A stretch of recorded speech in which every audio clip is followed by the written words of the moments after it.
بعد كروح، وعشان كده النادي الاهلي لازم ياخد باله. وادي ايلو والعكسيه هناك لدومونيك، انما طالع والجول فاضي يا مانجا، الجول فاضي يا مانجا، الجول فاضي يا مانجا يا انفونس. اهو لسه بقول لكم احنا خدنا فرصنا من هذه الامور. ده يتعور اخد مكانه ابقى ابطل. شفت جوزيه كان ما يخجلش ابدا حد، كان دايما في تعالي وفي كبرياء، وده مش عيب. انما النهارده عفص او يعني عفص مانجا، زمانه بيخر دلوقتي احمد مانجا. ومفاجاه في الدقيقه السادسه تقريبا، احمد مانجا في الدقيقه السادسه من الشوط الاول يحرز هدف الاول من كوره خطا قاتل من هيثم افندي، وتروح بس دومونيك ايه زي الوحش رايح وخلى الراجل يغلط. وادي مانجا بقى، الحظ جالك يا مانجا ولعبها بكل عقل.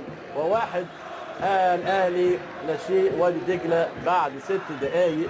اللي جاي من بره نقول له مانجا حط هدف، نتيجه اهو خطا قاتل من هيثم محمد ونتيجه دخول دومونيك، وترد الكوره لاحمد مانجا اللي كان واخد موقع كويس، ودومونيك وهيثم ومانجا، والاخر تحط الكوره جوه. ضربه ركنيه لوادي دجله لعبوها حلوه قوي، ويلعبها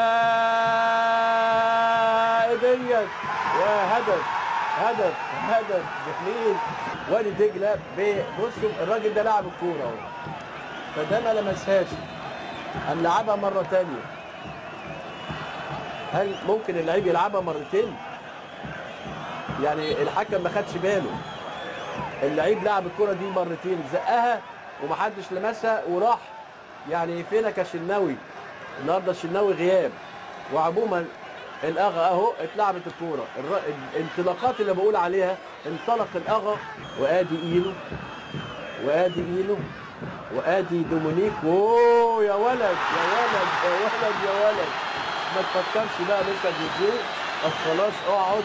دومونيك ايه اطلق قذيفه يعني جميله جميله جميله جميله في الدقيقه الرابعه من الوقت البدني الضائع. دومونيك في الدقيقه الرابعه وقت ضايع ويحط هدف جميل جدا جدا جدا. دومونيك الورقه الرابحه للنادي الاهلي على طول اهو، بيقول له شفت ما تخافش الماتش بتاعنا اهو.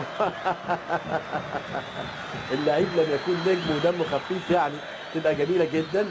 دومونيك يخلي الملعب يحمر. ادي اهو ايده وادي على طول دومونيك، وتصويبه حلوه حلوه حلوه، وعلى طول رامي فؤاد ما يمسكهاش، ويصفر الحكم المجري فابيان بانتهاء الشوط الاول بتقدم النادي الاهلي على وادي دجله بهدفين مقابل هدف. احرز الاهداف احمد مانجا بعد 6 دقائق، ودومونيك في الدقيقه الرابعه والوقت بدل ضائع، واحرز هدف وادي دجله عبد الفتاح الاغا. حبيب الكل